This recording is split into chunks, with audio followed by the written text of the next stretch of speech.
بسم الله الرحمن الرحيم نحمده ونصلي ونسلم على رسول الكريم سيد الأنبياء والمرسلين وعلى آله وأصحابه أجمعين إلى يوم الدين أما بعد. What a book which seals the injury and heals the malady, the Kalam of Allah. Amongst the Asma of the Qur'an, names of the Qur'an is Hidayah. Yahdi bihillahu. Allah subhanahu wa ta'ala guides people through this Qur'an. يخرجهم من الظلمات إلى النور, from darkness into light. ويهديهم, and a means of hidayat and guidance. Likewise, لكل شيء وهدى, it is a means of hidayat. So this Kitab of Allah is the book of hidayat. Ramadan is the month of hidayat. شهر رمضان الذي أنزل فيه القرآن هدى للناس, hidayat for mankind. هدى ورحمة وبينات من الهدى والفرقان, different ayat where Allah subhanahu wa ta'ala explains that this is the book for your guidance. And that's why in every rakat of salah we read this dua, we make this dua, ihdina. We are seeking hidayat, nahdi bihi man nasha, because hidayat is from Allah. Wa innaka latahdi, and He decides who should get this hidayat. So we should ponder on the ayat of the Quran and see how we can be from amongst the intelligent. Kitabun anzalnahu ilayka mubarak liyadabbaru, to ponder on these ayat. Afalam yatadabbaru, why do they not ponder on this Quran? Afala yatadabbaruna al-Quran, so to ponder on this ayat of the Quran, to understand the meaning and to make sure that we draw hidayat from the kalam of Allah subhanahu wa ta'ala. And as a person progresses to the different channels of hidayat and guidance, does he understand the intricacies of what he should be doing to get closer to Allah subhanahu wa ta'ala? Like in the worldly terms, there's mechanics, but there's this one mechanic. There's doctors, but there's this one doctor. So some people progress to such a level where they become special. We have to become special in the eyes of Allah. We have to become specialists in deen, specialists in qabr, hashr, akhirat. We have to become the people of Allah.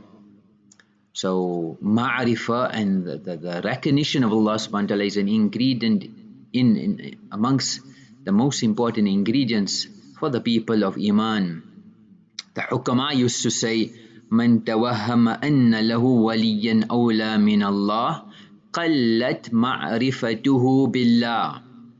The ma'rifah, recognition of Allah, decreases when a person thinks that he has a greater friend than Allah. If you think you have a friend or a contact, somebody who you will go to solve your problems, then you haven't recognized Allah. Day by day you will be distanced from Allah. When you are in financial problems, dial the bank. I know somebody in the bank, I know a wealthy person, they'll solve my problems. You are with regards to lawsuits, I know this lawyer is a top lawyer in the country. Somebody is ill, oh, this is the best doctor, this is the best medicine. So when a person attention goes to the makhluk, so that's what he was trying to say, man tawahama anna lahu waliyan awla min Allah. You think that you have a greater friend other than Allah, kallat ma'rifatuhu billah, the ma'rifat of Allah subhanahu wa ta'ala decreases. Quran is our friend. The solutions given in Quran is our friend. Not even our friend, but our beloved. The Nabi of Allah is beloved to us. The words of Nabi of Allah is beloved. If we take this out of the equation, then day by day we distance ourselves from Allah and His Rasul. On the contrary, وَمَنْ تَوَهَمَ أَنَّ لَهُ عَدُوًا أَعْدَى مِن نَفْسِهِ. And if a person thinks that the greater enemy he has other than nafs, قلت معرفته بنفسه. The ma'rifat, recognition of one's nafs, decreases. His carnal self decreases. So people think that they have so and so is my enemy, and he's my greatest enemy, and this person is so bad, but you haven't realized that there is a enemy, the greatest enemy on earth, which is your nafs. So both sides, understand nafs as your enemy and understand Allah to be your greatest friend. Don't trust the systems of the world, trust Allah. The knife does not cut. Allah gives it permission to cut. Look at Ismail alayhi salam. Fire does not burn. Allah gives fire permission to burn. Look at the story of Ibrahim alayhi salam. Water does not drown. Allah puts the power of drowning in water. Look at the story of Musa alayhi salam. If you are in a desolate place with no food and water, you won't die if Allah has not given permission. Look at the story of Hajar. So, asbab are controlled by Allah. Being barren or elderly doesn't mean you can't get children. Look at the story of Zakaria.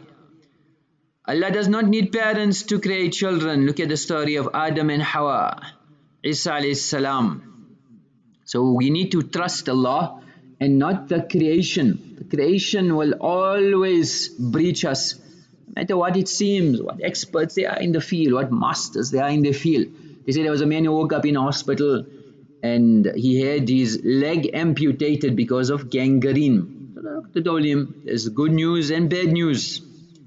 I was shocked. He said, doctor, you should be giving me good news. I'm just coming out of an operation. Nevertheless, give me the bad news first. So the doctor said, the bad news is that I'm afraid we've amputated the wrong leg. I'm afraid we've amputated the wrong leg. Very shocked, the wrong leg. Subhanallah, wrong leg, how could you do that to me? You're a doctor, you're an expert, you should be knowing better. He went in a rage. Then he ended and he said, okay, so what's the good news? So the doctor, with a sigh of relief, said, I think we're going to be able to save the other leg. That leg which they were supposed to cut, I think we're able to save that leg. So, na idar na udar, losing both sides. So that's the condition of the makhluk nowadays. So we should not be content, we should not be relaxed in our situation. Like Hazrat Ml Thanwi rahmatullahi used to explain that a person who settles his mind is futile. You're waiting for one day when you can be set, when your business will be set, when your children will be grown up, when your house will be built, when you get your dream car, when you reach your job, your perfection. This is my target, this is the corporate ladder I need to climb, this is my ambitions. He said waiting for that is futile. Why? Because the taqazas and the responsibilities of the dunya continue, it doesn't end. And even if a person is in halat, conditioned, he's in trouble, he's perplexed, start with the connection of Allah, and this devotion will increase other devotion. Otherwise, Ml Thanwi explains, life will come to an end and we will achieve nothing. Our life will come to an end and we will achieve nothing. So Quran is the book of Hidayat. We need to be seen how much of my life has passed and how much of this Hidayat have I drawn. Such powerful words. The story of Umar radiallahu anh, where he was out to assassinate the Nabi of Allah. Imagine a person with so much anger, what his sword hanging from his neck. And across the way he came across Nu'aym bin Abdullah radiallahu anh. Umar, where are you going? I'm in search of Muhammad and I wish to kill him. He has forsaken our religion, shattered the unity of the Quraysh, has ridiculed them. Today I will settle matters once and for all. So he told him, oh Umar, anger has blinded you, rather sort out your own family.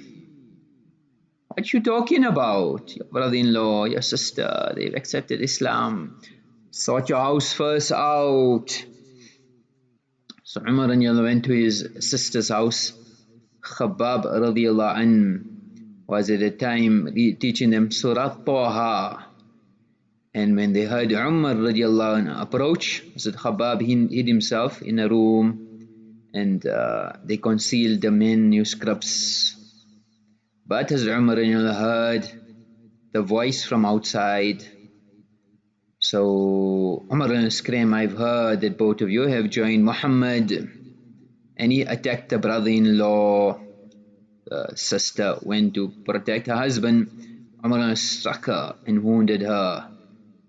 So they said, yes, we are Muslims. Do what you want to Umar. So he seen the blood flowing from his sister's wound.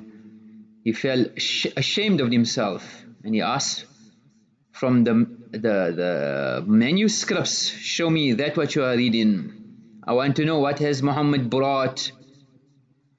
So they brought the manuscripts on condition that he is pure and tahir. So he took a bath. Imagine where he was going to, what? Ambition, and where Allah destined hidayat for him.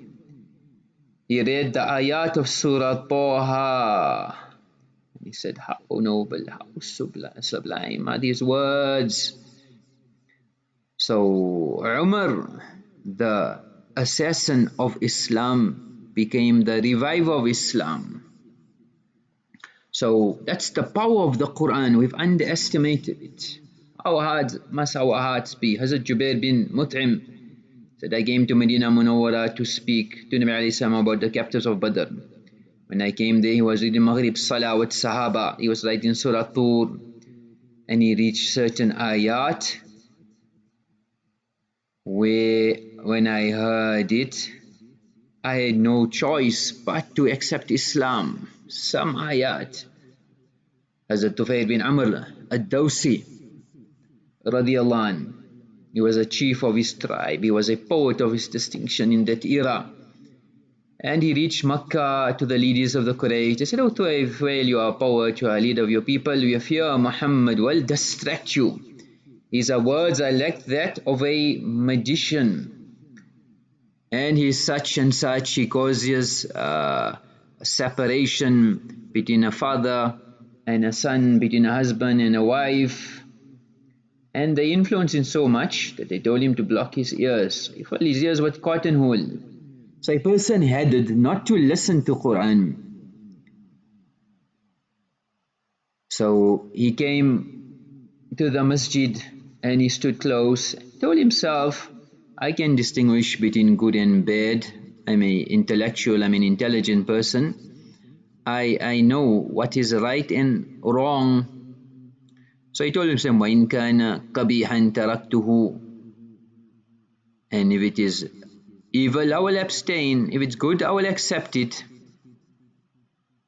So he started listening to the words of the Quran. He removed the cotton wool and he said, Subhanallah, I've never heard فَمَا سَمِعْتُ قَوْلًا قَطُّ أَحْسَنَ, more beautiful than the Quran. I've never heard something more beautiful than this. And he accepted Islam. He told Nabi alayhi salam, people had come and they had put a lot of propaganda in my ears. So in this zamana, you will get a lot of propaganda.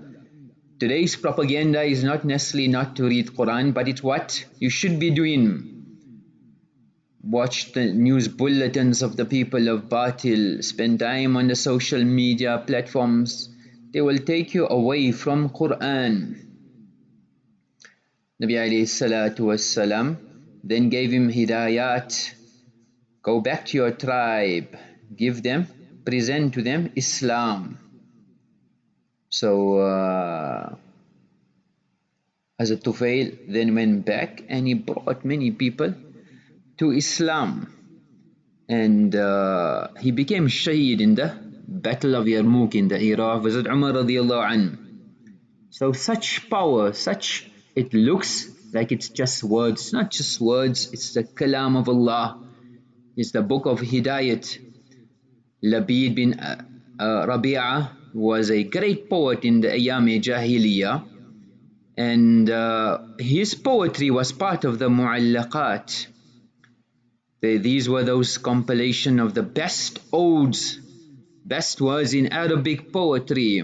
It was written in gold and hung on the Kaaba, the famous Sab'u Mu'allaqat.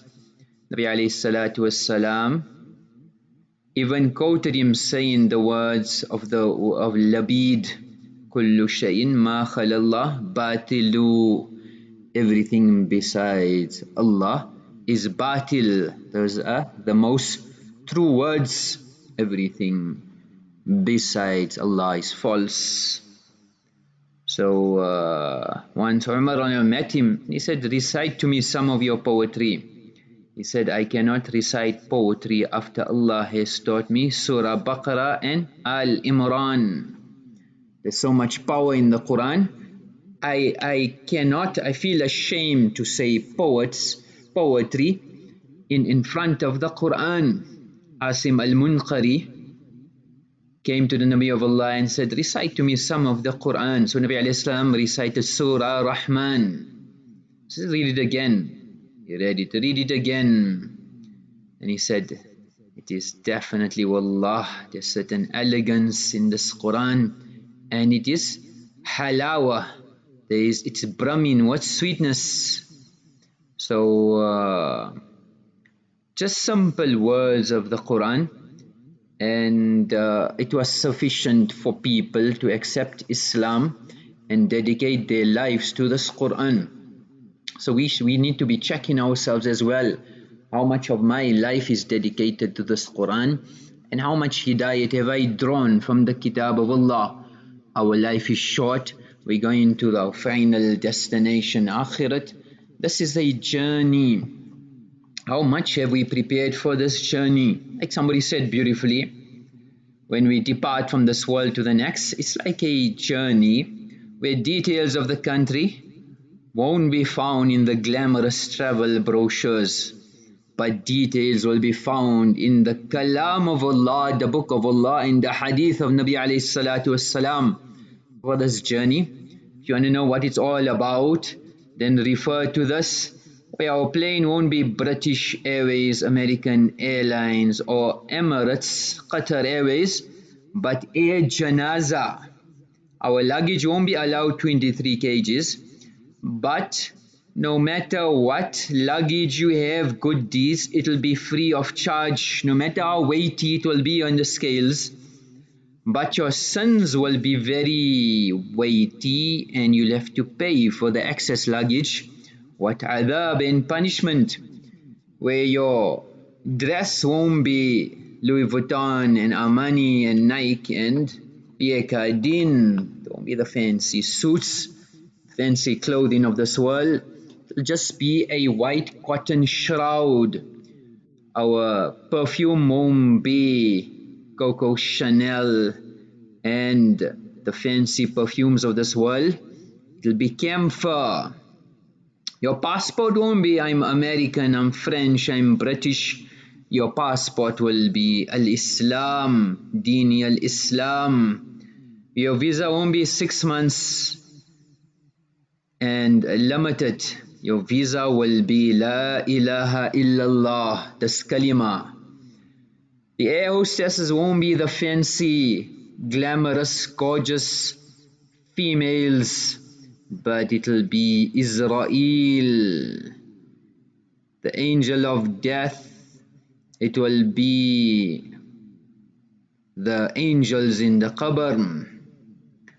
So the in-flight service won't be first class, business or economy, but a piece of space which is 6 feet under. Your destination won't be London Heathrow or Jeddah International. It'll be the Qabristan. Your transit lounge, waiting lounge won't be your waiting lounge won't be fully air-conned with a buffet nicely carpeted, but it will be the gloomy qabr. Immigration officer won't be Her Majesty's office, it will be Munkar and Nakir. And the checkout will be check out to Jannah or Jahannam. There will be no need for customs officers or detectives. The angels will be there. The transit airport will be Barzakh. Our final destination will be Jannat or Jahannam. The strap does not come with a price tag, it's free of charge. Your amal will come in handy, your savings. This flight cannot be hijacked. It's a definite flight. This bank will not crash or shut down or liquidate. It's in the bank of Allah. There will be no food served on this flight. You don't have to worry about your allergies or whether it's halal or haram. There won't be a leg room. Depending on your amal, it will be as far as your eyes can see, or the ribs will intertwine. And it won't be delayed. The time of death will come on time. Qiyamah will come on time. As for in-flight entertainment, don't worry about that. If you are good, you'll enjoy yourself. You'll have 5-star entertainment. And if you are bad, then the snakes and the serpents will entertain you. Don't worry about booking the strap. It's already booked from the time you were in Alam Arwa. And the good news, don't worry who will be sitting next to you. You'll have the luxury and comfort of being the only passenger. So enjoy it while you can, if you really want to. If you really want to. And the snag of this whole trip is there's no warning. There's no warning. Yes, Allah and His Rasul have warned us, but there's no warning when the trip will end. Are we really prepared? Are we people of the Quran? Are we people that represent Allah and His Rasul? Are we people of Akhirah? That's what we need to check. The amal for today is, if we get an opportunity to be a mu'adhin, al-mu'adhinu yughfaru lahu madda sawtihi. The mu'adhin is forgiven as far as his voice reaches. وَيَشْهَدُ لَهُ كُلُّ رَطْبٍ وَيَابِسٍ. Every animate, inanimate creation testifies in his favor. To be counted from amongst the mu'adhins is a great favor. We should try to be encourage our husbands, our brothers, our sons, our family, our relatives. وَلَهُ مِثْلُ أَجْرِ مَنْ صَلَّى مَعَهُ. And the mu'adhin will receive the reward equal to those who read salah with him. May Allah give us tawfiq of making amal. Wa akhiru da'wana alhamdulillahi rabbil alameen.